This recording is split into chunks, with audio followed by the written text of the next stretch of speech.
الحمد لله الحمد لله وحده والصلاة والسلام على من لا نبي بعده أما بعد فأعوذ بالله من الشيطان الرجيم بسم الله الرحمن الرحيم إنا أعطيناك الكوثر فصل لربك وانحر إن شانئك هو الأبتر صدق الله العظيم. وعن عائشة رضي الله تعالى عنها قالت قال رسول الله صلى الله عليه وسلم ما عمل ابن آدم من عمل يوم النحر أحب إلى الله من إهراق الدم وإنه ليؤتى يوم القيامة بقرونها وأشعارها وأظلافها وإن الدم ليقع من الله بمكان قبل أن يقع بالأرض فطيبوا بها نفسا رواہ الترمذی وابن ماجہ. معزز سامعین، بزرگوں، پیارے بھائیوں،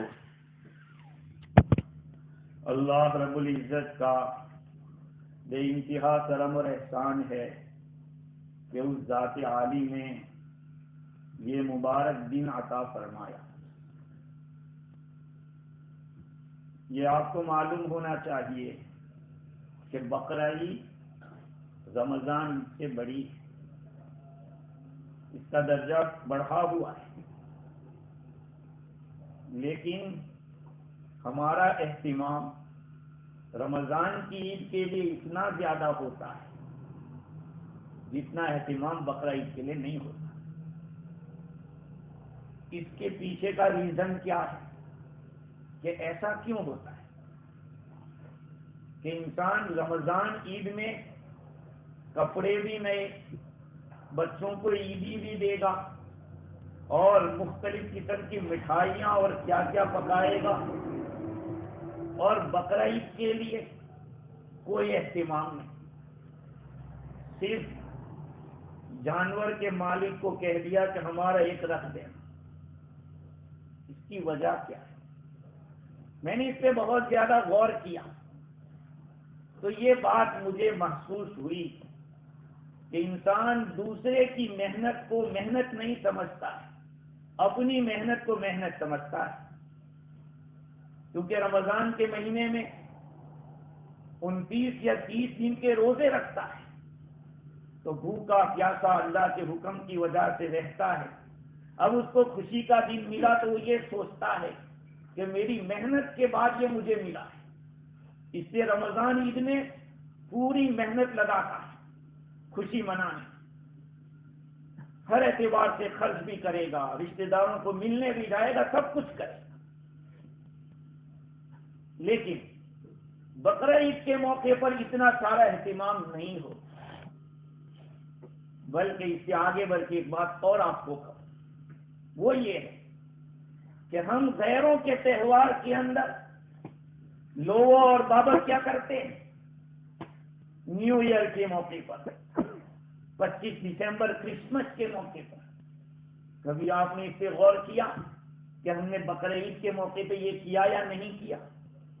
اگر نہیں کیا ہے تو یاد رکھ لو، اپنے ایمان کی خیر منائیں، کیونکہ ہمارے دل میں اس کی وقت نہیں ہے. اگر آپ کے دل میں بقرعید کی اہمیت ہوتی اور اسلام کی اہمیت ہوتی تو اپنے تہوار میں دل کھول کے آدمی خوشی مناتا. لیکن دیکھا گیا کہ 25ویں دسمبر کو اور نیو ایئر کے موقع پہ آدمی بہت زیادہ خوشیاں مناتا ہے. یہاں تک کہ دیوالی کے موقع پر بھی دیکھا گیا کہ ہمارے مسلمان اس میں پٹاخے پھوڑتے. یہ فضول خرچی اور ناجائز کام ہے. میرے بھائیوں، یہ عید کا تہوار ہمیں بہت سارے لیسن دے رہا ہے، بہت زیادہ لیسن ہے۔ ان لیسن کو ہم سمجھیں۔ صرف جانور پہ چھری چلا دینے کا نام قربانی نہیں ہے۔ شریعت کی چھری تمہاری خود کی خواہشات پہ چلنا، یہ اصل قربانی۔ تمہارا دل کچھ چاہتا ہے لیکن شریعت کچھ چاہتی ہے، تو شریعت کی اس چاقو سے اپنی خود کی خواہشوں کو ذبح کر دے۔ اپنے نفس کی جو چاہتے ہیں ان کے اوپر چاقو چلانے کی ضرورت ہے۔ ہمارا دل چاہتا ہے کہ ہم برتھ ڈے منائیں، ہمارا دل چاہتا ہے کہ ہم بے راہ روی اختیار کریں، یعنی خوشی کے موقع پہ اپنی چاہت کے مطابق کام کریں۔ نہیں، اگر آپ کے دلوں میں عید کی اور بقرہ عید کی قربانی کی حقیقت پیدا ہوئی تو آپ یہ ہرگز نہیں کریں گے۔ اگر آپ کے دلوں میں قربانی کی حقیقت پیدا ہوئی ہے، اس لڑکے نے اسی یہاں بیان میں کہا تھا کہ وہ جانور یہ کہتا ہے اپنی زبان حال سے کہ تم میرے اوپر چھریاں چلاتے جاتے ہو، ہر سال لاکھوں کروڑوں جانوروں کو ذبح کر ڈالتے ہو، کبھی تم نے اپنی چاہتوں پہ چاقو چلایا؟ تم نے کبھی اپنی خواہشوں کے اوپر چاقو چلایا؟ کبھی نہیں۔ میرے بھائیوں، بقرہ عید کے میسج کو سمجھو کہ یہ قربانی ہم سے کیا چاہتی۔ نبی اکرم صلی اللہ علیہ وسلم سے جب پوچھا گیا ما هذه الاضاحی یا رسول اللہ، اے اللہ کے رسول یہ قربانی کیا ہے؟ حضور نے کیا جواب دیا؟ سنت ابیکم ابراہیم، تمہارے باوا ابراہیم کی یہ سنت ہے، تمہارے باوا ابراہیم کی سنت ہے، تمہارے باپ ابراہیم کی سنت۔ وہ لوگ عرب تھے اور عرب کے باپ حضرت اسماعیل علیہ السلام اور اسماعیل علیہ السلام کے والد ابراہیم علیہ السلام ہیں، اس لیے حضور نے فرمایا تمہارے باپ ابراہیم کی یہ سنت ہے۔ اب مجھے بتائیے سنت کس کو کہتے ہیں؟ سنت کہتے ہیں عادت۔ کس کو کہتے ہیں؟ عادت۔ عادت کیسے ہوتی ہے؟ ایک دفعہ کرنے سے عادت ہو جاتی ہے؟ کوئی کام ایک دفعہ کرنے سے عادت نہیں بن جاتی، بار بار کرتے رہنے سے عادت بنتی ہے۔ اور یہ ابراہیم علیہ السلام کی سنت کا معنی ابراہیم علیہ السلام کی عادت۔ تو کیا عادت تھی ان کی؟ ان کی عادت یہ تھی کہ حکم خدا کے اوپر چاہے وطن چھوڑنا پڑے، چاہے بیوی بچوں کو چھوڑنا پڑے، چاہے ماں باپ کو چھوڑنا پڑے، چاہے مال و دولت کو چھوڑنا پڑے، چاہے اپنی ذات کو چھوڑنا پڑے، آتش نمرود میں ڈال دیا اپنے آپ کو اللہ کے خاطر، نمرود کی آگ میں اپنے آپ کو سونپ دیا اللہ کے خاطر، اپنے بیٹے پہ چاقو چلا دیا اللہ کے خاطر۔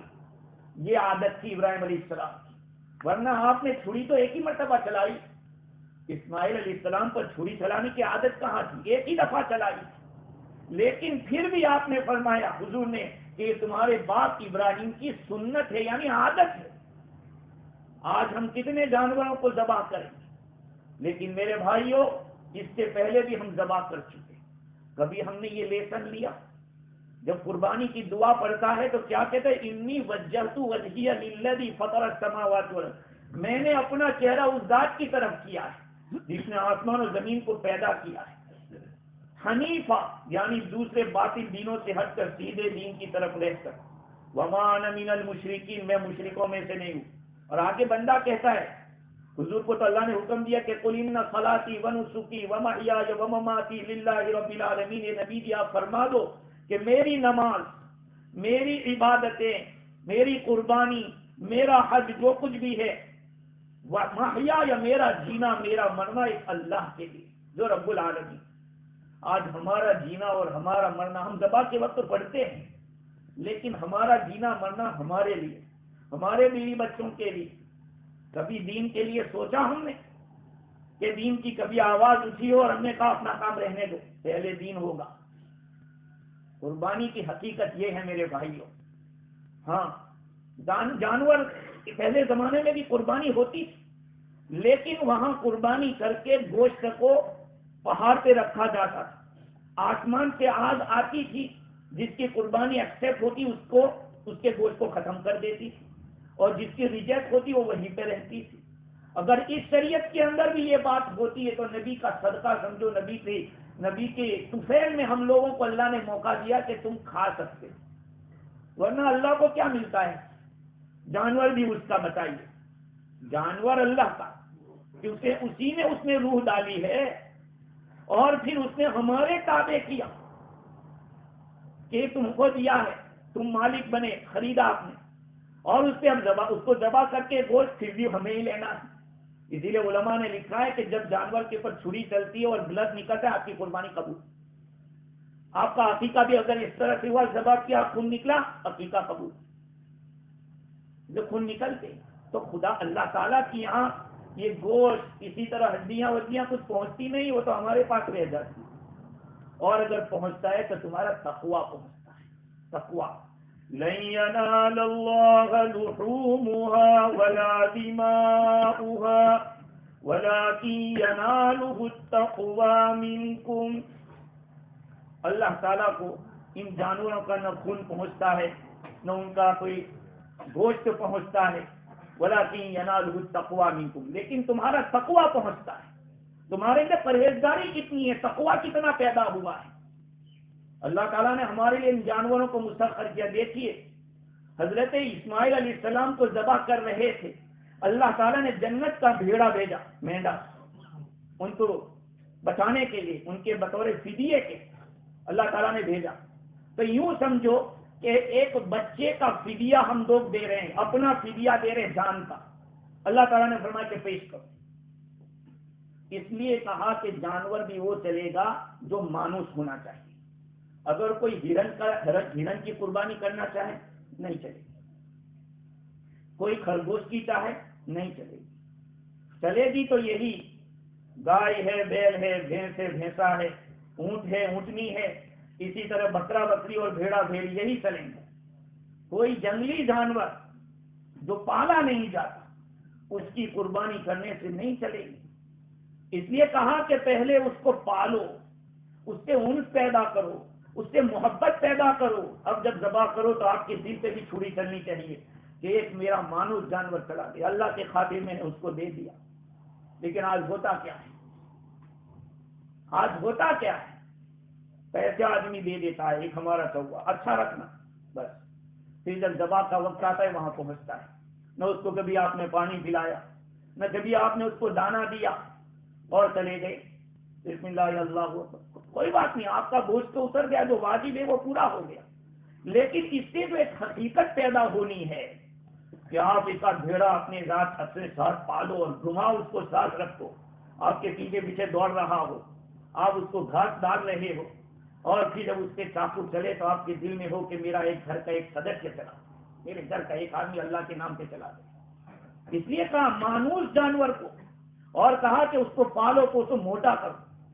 حدیث میں آیا کہ اغلاہا و اسمنھا افضل الضحایا، بہترین قربانی وہ ہے جو مہنگی ہو، جو قیمتی ہو۔ اور مہنگی اور قیمتی کون سی ہو؟ موٹی تازی ہوگی وہی تو ہوگی، دبلی پتلی میں تو ہوگی۔ اسی لیے تو کہا کہ ابدار جانور نہیں چلے گا۔ اور یوں روایات میں آئے، میرے بھائیو بہت فضیلت ہے قربانی کی۔ آج کے دن اس سے بڑھ کر کوئی عمل نہیں۔ کوئی چاہے کہ میں $1,00,000 صدقہ کر دوں، میں قربانی نہیں کرتا، کہا نہیں، آج قربانی افضل ہے۔ چنانچہ عائشہ رضی اللہ تعالیٰ عنہا روایت کرتی ہے، حضور اکرم صلی اللہ علیہ وسلم نے ارشاد فرمایا کہ ابن آدم قربانی کے دن اللہ کے نزدیک اس سے زیادہ محبوب کوئی عمل نہیں کرتا کہ وہ خون بہائے، جانور کا خون بہائے، اور یہ کل قیامت کے دن سینگوں کے ساتھ، بالوں کے ساتھ اور کھر کے ساتھ لایا جائے گا، اور اس کا خون گرنے سے پہلے اللہ تعالیٰ کی طرف سے مغفرت ہو جائے۔ لہذا حضور نے کیا فرمایا، فَطِيبُوا بِهَا نَفْسًا، اپنی خوش دلی سے اس کو ذبح کرو، خوش دلی سے، یعنی آدمی وسعت ظرفی کے ساتھ ذبح کرے، اور اس کے آداب بتائے جانوروں کو کس طرح سے۔ تو قربانی واجب ہے، یاد رکھیں قربانی واجب ہے، طاقت کے باوجود کوئی نہ کرے، حضور نے فرمایا ہماری ارضا میں نہ آئے۔ فلم یضحی فلا یقربن مصلانا، جو آدمی قربانی کی طاقت رکھتا ہو، گھر میں جتنے بھی آدمی نصاب کے مالک ہے، اور اگر پیسہ کیش نہیں ہے، اس کے پاس روٹی کپڑا اور مکان سے زیادہ اتنی چیزیں ہیں، اور ایسے برتن ہیں، کپڑے ہیں جو سال بھر میں استعمال میں نہیں آتے، اگر ان سب کی ویلیو کی جائے، اگر وہ صاحب نصاب بن جاتا ہے 1185، تو اس پر اپنا حصہ کرنا واجب ہے۔ اتنی زیادہ وعید تو کیسے آئے گی؟ کسی واجب کے چھوٹنے پر وعید آتی۔ تو ایک بات تو یہ کہ قربانی واجب ہے، دوسری بات یہ کہ قربانی کے جانور کو اپنے ہاتھ سے ذبح کرو تو بہتر ہے، اور چھری کو پہلے سے تیز کر کے رکھو۔ حضرت عائشہ صدیقہ رضی اللہ عنہا سے فرمایا حضور نے کہ لاؤ چھری لاؤ، اس کو تیز کرو۔ اس کے بعد آپ نے چھری لی اور بھیڑا لیا، اور وہ سینگ والا، پھر آپ نے اس کو گرایا، پھر ذبح کی۔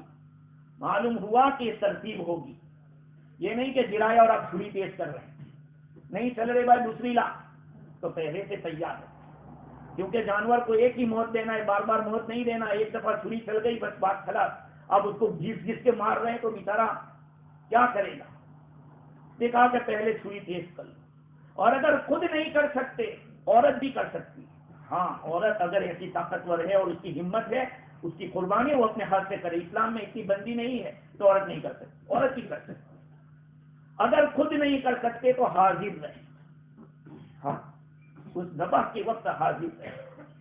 بہت سارے لوگ تو اس کو پکڑنے سے بھی ڈرتے ہیں، ارے آج اس سے چھری چلانے سے ڈرتے ہیں تو آگے کیا ہو؟ یہ ساری چیزیں آپس میں کنیکٹڈ ہیں، دین کا معاملہ ایسا ایک دوسرے کے ساتھ اس کا کانٹیکٹ ہے۔ خیر میرے بھائیوں، قربانی کے بارے میں بہت ساری بے اصولیاں ہوتی ہیں، اس کا خاص خیال رکھا جائے۔ ایک یہ کہ اس کے ٹھنڈا ہونے سے پہلے اس کا چمڑا نہ نکالے، اس کو ٹھنڈا ہو جانے منع لکھا ہے احادیث میں، فقہ کی کتابوں میں۔ اور ٹھنڈا ہو جانے کے بعد آپ چمڑا نکال رہے ہیں تو کوئی ضروری نہیں کہ پورا نکالو تبھی پیٹ نکالو، ایسا نہیں ہے۔ ذبح ہو گئی، آپ کی قربانی ہو گئی، اس کے بعد چاہے آپ سر بھی الگ کر سکتے ہیں، چمڑا تھوڑا نکال کر پاؤں کا حصہ کاٹ کے دے دیا، دوسرا کام کر رہے ہیں، یہ لوگ چھیل رہے ہیں۔ ہوتا میں نے دیکھا بار بار کہ پورے چمڑے کو نکالنے تک کوئی اس کو کاٹتا نہیں، ایسا نہیں۔ ایک دفعہ آپ نے ذبح کر دیا، آپ کی قربانی ہو گئی، اس کے بعد آپ اس کے ٹکڑے کر سکتے ہیں اس طرح۔ خیر دوسری بات یہ ہے کہ ذبح کرنے کے بعد، ہاں ذبح کرنے میں ایک گرانے کے اندر بھی ایک بات کرنا ہے، اس کو ایسا الٹا لٹانا ہے، ایسا۔ نبی اکرم صلی اللہ علیہ وسلم نے اپنا پاؤں مبارک جانور کے شانے کے کندھے کے اوپر رکھا اور پھر آپ نے ذبح کیا۔ تو اگر ایسا سیدھا سوئے گا تب تو نہیں ہو سکتا، مشکل ہے، اس لیے فقہائے کرام نے لکھا ہے کہ اس کو ایسا الٹا سلایا جائے۔ اور یہ بات سمجھ میں آنے والی ہے اس لیے کہ جب الٹا سلائیں گے تو روح جلدی نکلے گی۔ سونے کے جو طریقے بتلائے گئے ہیں ان سونے کے طریقوں میں یہ سونا غفلت کا کہلاتا ہے، ایسا، کیونکہ اس وقت دل ایسے بیٹھ جاتا ہے، غفلت ہو جاتی ہے۔ تب جب ذبح کریں گے تو خون اچھی طرح سے نکلے گا۔ اور ذبح کے وقت یاد رکھو، بہت سارے لوگ چاقو کو سینے میں ڈالتے ہیں اور بعض لوگ گردن تک ہلا دیتے ہیں یہ سوچ کر کہ جلدی نکل جائے روح، نہیں، اس سے جانور کو زیادہ تکلیف ہوتی ہے۔ آپ نے رگیں کاٹ دی، اب چھوڑ دیجیے۔ اور ایک مسئلہ یہ، بعض دفعہ آدمی ذبح کرتے کرتے ڈر جاتا ہے یا کانپ جاتا ہے، دوسرا لے لیتا ہے۔ جس دوسرے نے چاقو لیا ہے ذبح کے لیے اس کو بھی بسم اللہ اللہ اکبر بولنا ضروری ہے، انہیں کہ اس نے بولا ہے کافی ہو جائے گا، نہیں، اس کو بھی بولنا پڑے گا۔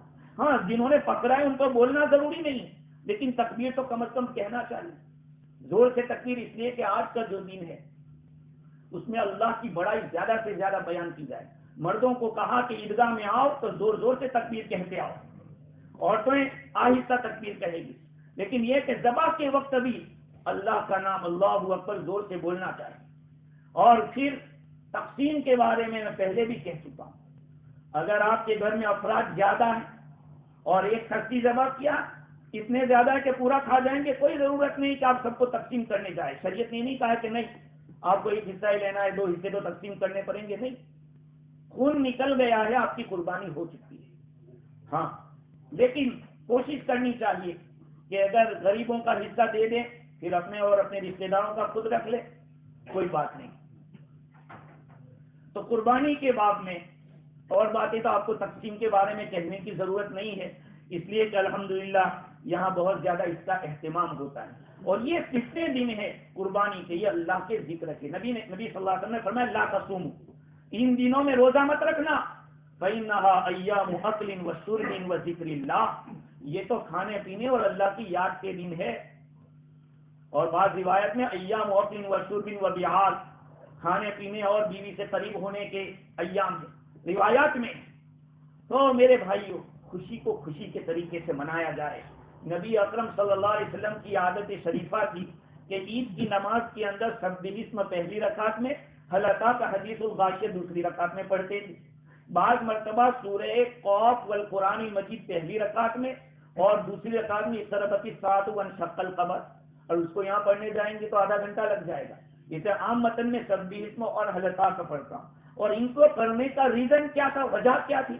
حضور اکرم صلی اللہ علیہ وسلم ان صورتوں کو اس لیے پڑھتے تھے کہ ان صورتوں میں جنت اور جہنم دونوں کا تذکرہ ہے، اور جنت کے تذکرے میں آدمی بہت زیادہ خوشی میں آگے چلا جاتا ہے، اور جہنم کے تذکرے میں آدمی ڈر جاتا ہے. تو لیول برابر رکھنا ہے. لیول برابر ہمیں اس طرح رکھنا ہے کہ اللہ تعالیٰ نے جن باتوں کو حرام کیا ہے دوسرے دنوں میں، وہ آج بھی حرام ہے. یہ نہیں ہے کہ خوشی ہے اس لیے جس طرح سے مناؤ خوشی، نہیں، ایسا نہیں. ہاں، اعتدال کے ساتھ جو چیزیں پہلے حرام تھی وہ ان دنوں میں اور زیادہ حرام ہو جائے. اور جیسے میں نے کہا، اگر آپ لوگوں نے 25 دسمبر کو بابت کیا ہے یا آپ لوگوں نے لوگو کیا ہے، آپ پر ضروری ہے کہ آپ ان دنوں میں کریں.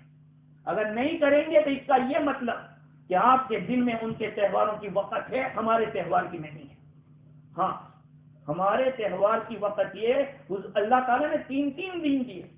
اور میں نے جیسے کہا، رمضان عید کے موقع پہ ہم کپڑوں کا اہتمام کرتے ہیں، مختلف مٹھائیوں کا اہتمام کرتے ہیں، عیدی دینے کا اہتمام کرتے ہیں. حالانکہ بقرعید بڑی ہے، رمضان عید کے مقابلے میں یہ عید بڑی ہے. اس کے باوجود چونکہ ہمارے رواج میں یہ، اس لیے میرے بھائیوں ہم لوگ مزاج شریعت والا بنائیں کہ شریعت کیا چاہتی ہے. شریعت کے مزاج کے مطابق اگر ہم لوگ چلیں گے تو میرے بھائیوں خیر ہی خیر ہے ہمارے لیے. آج مزاج شریعت کے مطابق نہ ہونے کی وجہ سے ہمیں شریعت کی باتوں پہ کبھی کبھی اعتراض ہوتا ہے. حالانکہ اعتراض مفتی جو فتویٰ دیتا ہے یا فقیہ نے جو فقہ بیان کیا ہے، جو آرڈینری پیپل ہیں ان کا کام مان لینا ہے. ان کو یہ رائٹ نہیں ہے کہ وہ پوچھے کہ کیوں ایسا. آپ لائر کے پاس جا کے لائر دے کہ رول یہ ہے کہ کیوں، یہ سب تمہیں پوچھنے کا حق نہیں ہے. ہاں، مولانا کوئی ہے تو وہ پوچھ سکتا ہے کہ مولانا یہ مسئلہ کہاں سے لایا. تو دیکھیے اللہ کا فضل ہے، اللہ کا احسان ہے کہ اس ذات نے ہمیں جو دین دیا ہے واللہ کمپلیٹ ایسا دین ہے کہ اس میں انگلی رکھنے کی کسی کو جگہ نہیں. کوئی آدمی طاقت نہیں رکھتا تھا ایک جانور کر لے، چھوٹا کر لے، نہیں طاقت ہے تو بڑے میں حصے دار بن جا. احادیث نے عمریں بتلائی کہ کس جانور کی کتنی عمر ہونی چاہیے. چھوٹا جانور ہے اس کی کتنی عمر ہونی چاہیے.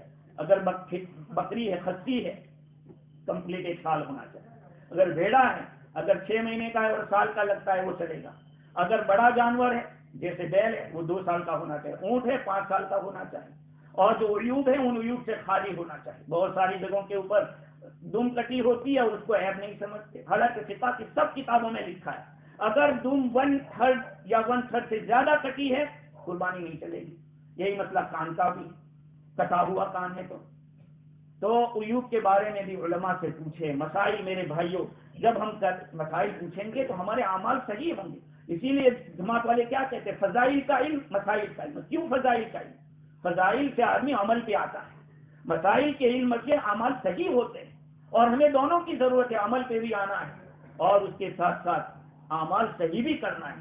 خیر، تو میں یہ عرض کر رہا تھا کہ اللہ رب العزت نے یہ موقع دیا بہت اچھا، اس سے ہم لیسن لیں. اور لیسن یہی ہے، صرف چھری چلا دینا نہیں ہے جانور پر، شریعت کی چھری اپنی خواہشات پہ چلا، یہ اصلی چیز ہے، اصلی قربانی. یہاں سے یہ لیسن ہمیں مل رہا ہے کہ شریعت کا جو بھی تقاضا ہوگا ہم پتے پوچھ نہیں ہوں گے، ہم اس میں آگے بڑھیں گے. اپنی جو چاہتے ہیں، اپنی جو انا ہے اور اپنی جو بڑائی والی باتیں اس کو ختم کرو. قربانی میں یہی سبق دیا گیا. حضرت ابراہیم علیہ السلام نے اللہ کے حکم کے سامنے سر جھکا دیا اور اسماعیل علیہ السلام نے بھی اپنے والد کے حکم کے سامنے سر جھکا دیا. بیٹے نے نہیں کہا ابا آپ نے ایسے ہی خواب دیکھا ہوگا. کوئی باپ بیٹے کو تھوڑی ذبح کرتا تھا, نہیں, افعل ما تؤمر. اور وہ بھی عجیب بات یہ ہے, پیدا ہوتے ہی حکم نہیں دیا, بلکہ قرآن کہتا ہے فَلَمَّا بَلَغَ مَعَهُ السَّعْيَ قَالَ يَا بُنَيَّ إِنِّي أَرَىٰ.